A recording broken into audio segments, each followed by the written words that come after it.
Mes amis vierges, bonjour et bienvenue sur la chaîne Tarot à merveille. Pour votre tirage général, ceux qui me découvrent, soyez les bienvenus. J'espère que vous allez bien. Allez, c'est parti. Il existe une carte de votre vie. Pas une carte que quelqu'un a dessinée pour vous. Une carte que vous dessinez vous-même, jour après jour, sans le savoir. Chaque décision est un trait. Chaque rencontre est un point. Chaque épreuve est un relief. Et cette carte, si vous pouviez la voir d'en haut, si vous pouviez prendre suffisamment de recul pour embrasser l'ensemble au lieu de fixer le détail du jour, cette carte révélerait quelque chose de stupéfiant, un motif, un dessin cohérent, une direction que vous suivez depuis le début sans jamais l'avoir choisie consciemment. Aujourd'hui, le destin vous tend cette vue d'en haut. Et ce que vous allez voir va tout changer. Pas de la manière dramatique que ce mot suggère habituellement, pas un bouleversement extérieur, un recadrage intérieur, le genre de changement qui ne fait aucun bruit, mais qui modifie la manière dont vous respirez, la manière dont vous marchez, la manière dont vous vous endormez le soir et vous réveillez le matin. Le genre de changement après lequel rien ne sera plus exactement pareil, même si tout en surface semble identique. Commençons par le premier point sur la carte. Il se situe dans votre passé lointain, un moment que vous considérez probablement comme banal ou malheureux, un moment dont vous ne parlez jamais parce qu'il vous semble insignifiant ou parce qu'il vous fait encore mal. Ce moment, c'est la première fois où vous avez senti que vous ne rentriez pas dans le moule. Pas de manière spectaculaire, de manière subtile, un décalage entre ce que vous ressentiez et ce que les autres semblaient ressentir. Un écart entre votre perception du monde et celle qui était considérée comme normale. Peut être que c'était à l'école, quand une question qui passionnait tout le monde vous laissait indifférent, tandis qu'un détail que personne ne remarquait captait toute votre attention. Peut être que c'était dans votre famille, quand vous perceviez des tensions que les adultes faisaient semblant de ne pas voir. Peut être que c'était dans un groupe d'amis, quand la conversation glissait sur des sujets qui ne vous touchaient pas et que vous vous demandiez, avec une solitude discrète, si quelque chose n'allait pas chez vous. Ce point sur la carte, vous l'avez interprété comme un défaut, une anomalie, la preuve que vous étiez décalé, différent, inadapté. Et cette interprétation a coloré des années entières de votre vie. Elle a influencé vos choix, elle a modelé vos relations. Elle vous a poussé soit à vous conformer pour disparaître dans la masse, soit à vous isoler pour ne plus ressentir ce décalage. Mais voici ce que le message du destin révèle aujourd'hui. Ce point n'était pas un défaut, c'était le premier signe de votre don. La première manifestation d'une sensibilité particulière, d'une profondeur de perception que la plupart des gens ne possèdent pas. Ce que vous preniez pour une inadaptation était en réalité une calibration différente, comme un instrument accordé dans une tonalité que les autres ne reconnaissaient pas. L'instrument n'était pas désaccordé. Il jouait simplement dans une gamme que personne autour de vous ne pouvait encore entendre. Deuxième point sur la carte, celui-ci est plus récent. Il se situe dans une période de votre vie adulte où vous avez pris une décision qui semblait aller à contre-courant, une décision que les gens autour de vous n'ont pas comprise. Peut être qu'ils vous l'ont dit ouvertement. Peut être qu'ils l'ont exprimé par leur silence, par cette absence de soutien qui parle plus fort que n'importe quelle critique. Vous avez fait quelque chose qui ne suivait pas la logique visible, qui ne correspondait pas à ce qu'on attendait de vous. Et au moment où vous l'avez fait, vous n'étiez même pas certain de vos raisons. Vous avez agi par instinct, par une impulsion venue d'un endroit plus profond que la raison. Cette décision vue isolément peut ressembler à une erreur. Peut être même qu'elle a entraîné des conséquences difficiles, des pertes, des ruptures, des périodes d'incertitude qui vous ont fait douter de votre propre jugement. Mais regardez maintenant cette décision non plus isolément, mais en relation avec le premier point. Reliez les deux. Et vous verrez que la même intelligence était à l'œuvre, la même calibration différente. Le même refus instinctif de suivre un chemin qui ne résonnait pas avec votre vérité profonde, même quand cette vérité ne pouvait pas encore s'exprimer en mots. Le destin ne vous punit pas pour les décisions qui semblent illogiques. Il vous guide à travers elles. Chaque fois que vous avez suivi votre instinct contre la logique apparente, vous ne vous éloignez pas de votre chemin, vous y reveniez, vous corrigiez une déviation imposée par les attentes des autres. Et le prix que vous avez payé pour ces corrections, l'incompréhension, la solitude, le doute, n'était pas une punition, c'était le péage. Le coût inévitable de l'authenticité dans un monde qui récompense la conformité. Troisième point. Celui-ci est le plus récent, il se situe dans les dernières semaines. C'est un sentiment, pas un événement. Un sentiment diffus mais persistant que quelque chose approche, que les pièces du puzzle bougent, que l'air autour de vous a changé de densité. Vous ne pouvez pas le prouver, vous ne pouvez pas le montrer à quelqu'un en disant « Regarde, tu vois », mais vous le sentez dans votre ventre, dans votre poitrine. Dans ces moments de veille nocturne où le silence est si profond que vous pouvez entendre le murmure de votre propre devenir, ce sentiment est le troisième point. Et c'est maintenant que nous allons relier les trois. Prenez du recul. Montez en altitude. Regardez ces trois points depuis une perspective que vous n'avez jamais eue. Le décalage de l'enfance, la décision instinctive de l'âge adulte, le pressentiment du présent. Trois points sur la carte de votre vie. Et quand vous les reliez, quand vous tracez une ligne entre eux, un motif apparaît. Ce motif a une forme, et cette forme est une flèche qui pointe dans une direction précise, la direction de votre vérité, pas celle que les autres ont définie pour vous, pas celle que la société considère comme acceptable, votre vérité à vous, celle qui pulse dans votre sang, celle qui bat dans votre cœur à un rythme que personne d'autre ne partage. Et cette vérité, le message urgent du destin est le suivant.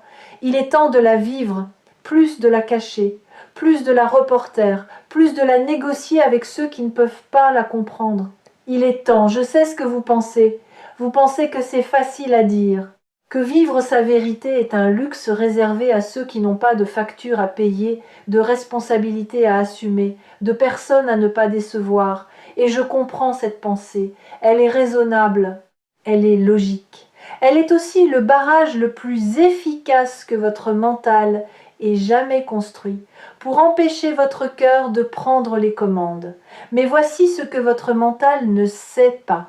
Vivre sa vérité ne signifie pas tout quitter, ne signifie pas brûler les ponts, ne signifie pas devenir irresponsable ou égoïste. Vivre sa vérité, c'est un ajustement fin, subtil.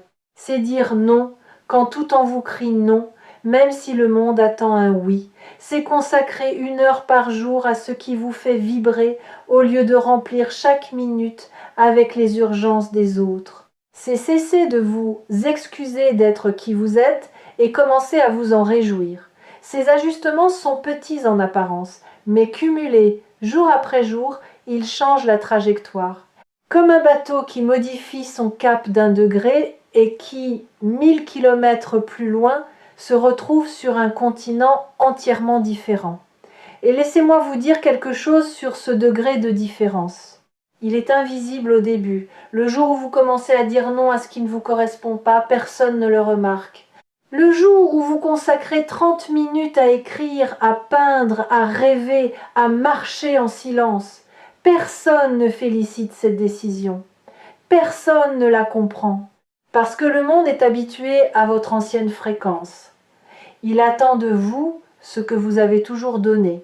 Et quand vous commencez à donner quelque chose de différent, la première réaction n'est pas l'applaudissement, c'est la perplexité, parfois la résistance, parfois même le reproche, habillé en inquiétude. Tu vas bien? Tu es sûr de toi? Ce n'est pas un peu risqué? Ne vous laissez pas freiner par ces réactions, elles sont normales. Elles sont la friction inévitable entre l'ancien mouvement et le nouveau. Et cette friction, aussi inconfortable soit-elle, est la preuve que quelque chose bouge vraiment. Pas en imagination, en réalité.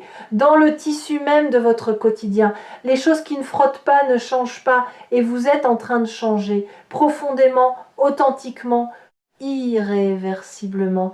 Si cette vidéo s'est présentée à vous sur Tarot à merveille, ce n'est pas un hasard algorithmique, c'est un rendez-vous que votre destin a pris avec votre conscience.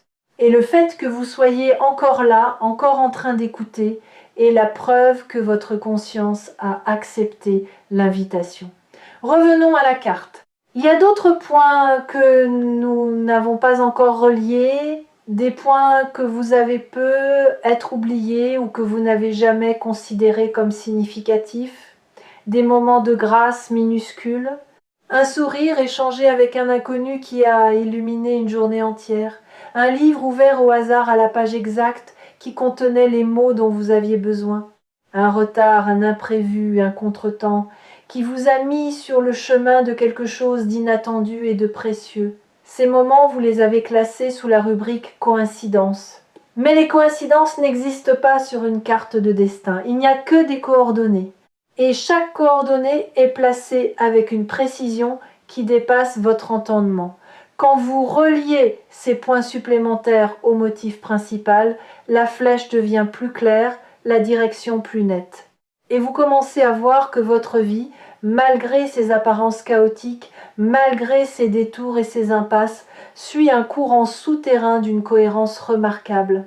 Tout ce qui vous est arrivé vous a préparé. Pour ce qui arrive maintenant, chaque épreuve a renforcé un muscle dont vous aurez besoin. Chaque perte a créé un espace qui sera rempli. Chaque silence a aiguisé une écoute qui percevra ce que les autres ne pourront pas entendre. Parlons maintenant de ce que cette vérité implique concrètement. Car la vérité sans incarnation reste un concept. Un beau concept, certes, mais un concept inopérant. La vérité doit descendre du ciel des idées jusque dans la terre du quotidien pour devenir transformatrice. Concrètement, voici ce qui va se passer. Vous allez commencer à sentir une intolérance nouvelle, pas de l'agressivité, une intolérance douce mais ferme envers tout ce qui sonne faux dans votre vie. Les conversations superficielles qui vous laissaient indifférent vont commencer à vous peser. Les compromis que vous acceptiez par habitude vont devenir inconfortables. Les silences que vous gardiez par politesse vont gratter comme un vêtement trop serré. Cette intolérance n'est pas un signe de dureté, c'est un signe de calibration. Votre instrument intérieur est en train de s'accorder sur sa fréquence naturelle et tout ce qui vibre à une fréquence différente va commencer à produire une dissonance que vous ne pourrez plus ignorer. Et c'est dans cette dissonance que le changement va naître. Parce que la dissonance force le choix. Elle vous met face à des décisions que vous reportiez. Elle vous oblige à regarder ce que vous évitiez. Elle rend impossible le statu quo confortable dans lequel vous vous étiez installé. Et quand le statu quo devient impossible, le mouvement devient inévitable. Je veux préciser quelque chose d'important sur cette intolérance nouvelle. Elle ne vous rend pas difficile. Elle ne vous rend pas exigeant au mauvais sens du terme. Elle vous rend honnête. Et l'honnêteté, dans un monde habitué au compromis permanent, est souvent mal interprétée. Les gens qui vivent dans le compromis voient l'honnêteté comme de la rigidité, comme de l'intransigeance, comme un refus de s'adapter. Mais il y a une différence fondamentale entre la flexibilité et la trahison de soi. La flexibilité, c'est ajuster la forme sans perdre la substance. La trahison de soi, c'est abandonner la substance pour préserver la forme. Et ce que vous refuserez désormais, ce n'est pas de vous adapter, c'est de vous trahir. Les gens qui vous aiment pour ce que vous êtes resteront. Ils respecteront vos nouvelles frontières. Ils s'ajusteront à votre fréquence plus claire. Et ceux qui ne restent pas n'aimaient pas vous. Ils aimaient la version de vous qui ne les dérangeait pas, la version commode, la version silencieuse. la version qui servait leurs besoins sans jamais exprimer les siens. Le départ de ces personnes ne sera pas une perte, ce sera un nettoyage. Et chaque place libérée sera remplie par quelqu'un qui résonne avec votre vérité plutôt qu'avec votre masque. Ce mouvement, vous ne le ferez pas seul. Le destin, cette intelligence mystérieuse qui dessine la carte, va placer sur votre route des alliés, pas nécessairement des alliés évidents, pas des sauveurs qui arrivent avec des solutions toutes faites, des alliés subtils, une phrase entendue au bon moment dans une conversation qui ne vous était pas destinée, un regard posé sur vous par quelqu'un qui, sans le savoir, vous donne la confirmation dont vous aviez besoin. Une opportunité qui se présente exactement quand vous êtes prêt à la saisir, pas une minute avant, pas une minute après. Soyez attentifs à ces alliés. Ils ne portent pas de pancarte. Ils se fondent dans le quotidien. Ils ressemblent à des hasards. Mais sur la carte de votre destin, ils sont des balises. Des repères lumineux placés le long du chemin pour vous confirmer que vous êtes dans la bonne direction. Vous avez être déjà rencontré l'un de ces alliés récemment. Quelqu'un qui a dit exactement ce que vous aviez besoin d'entendre, sans même savoir qu'il le disait.